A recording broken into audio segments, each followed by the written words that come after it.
Okay, so let's do the last rib, okay?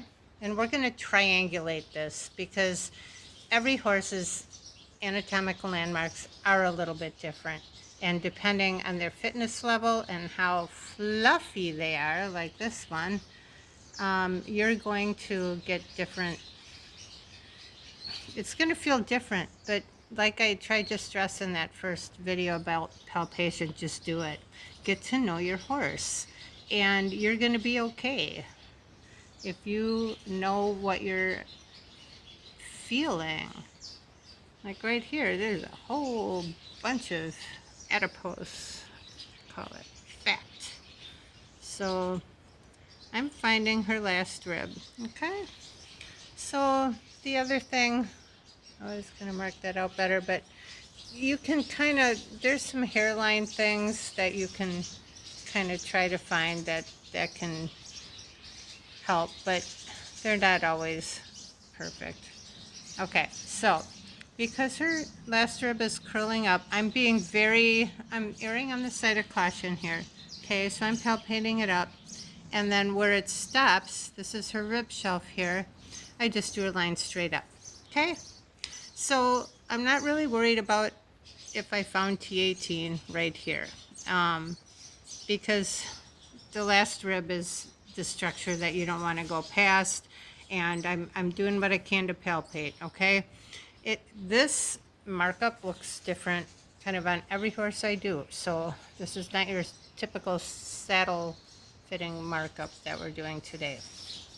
Okay, so we're going to leave that be for now.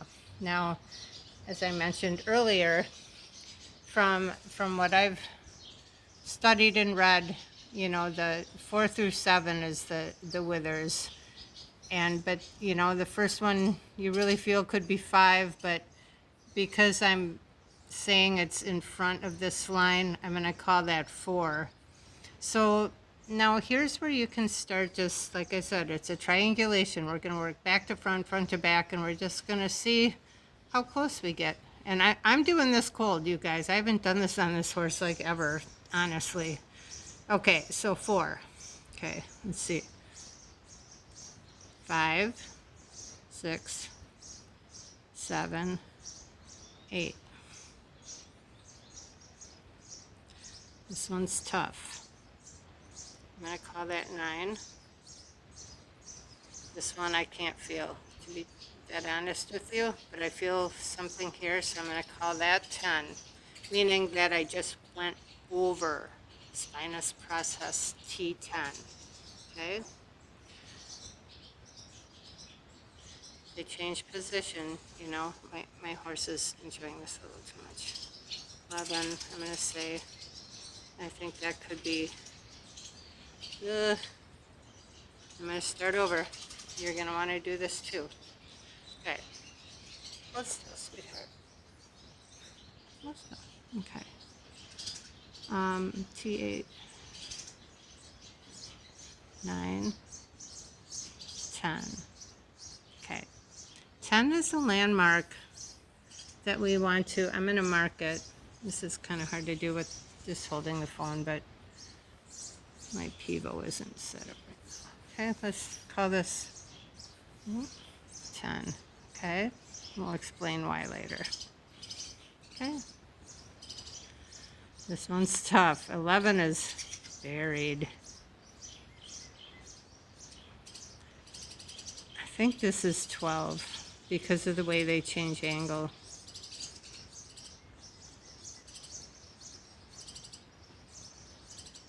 And I think 13 is right here.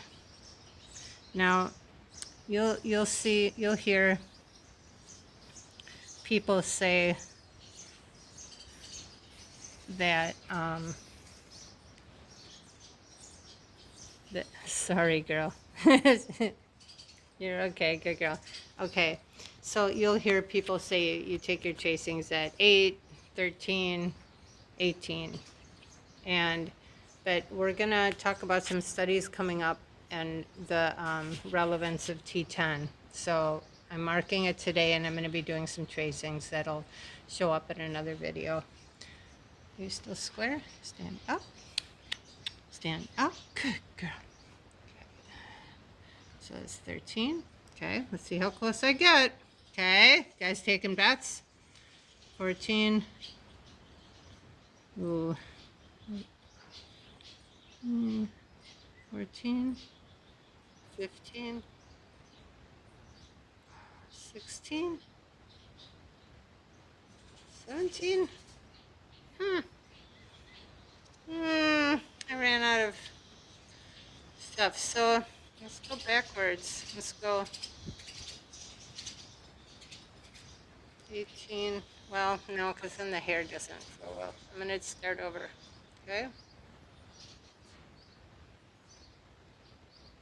9, 10, 11. This is probably not 8, wait, 9, 10. I totally marked that wrong.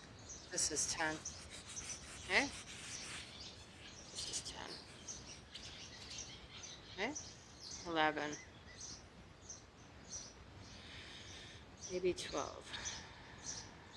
Maybe 13.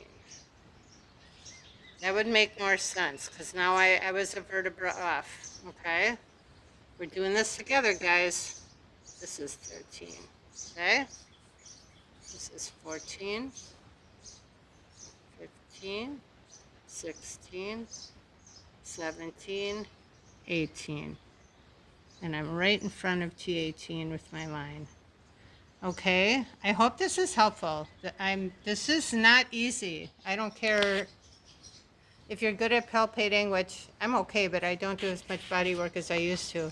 But it's still a matter of just kind of really feeling your horse, because every horse is different. Every width of a spinous process is different. And you can't like count from the ribs forward. That doesn't really jive. So this is a mess, but I hope it was helpful.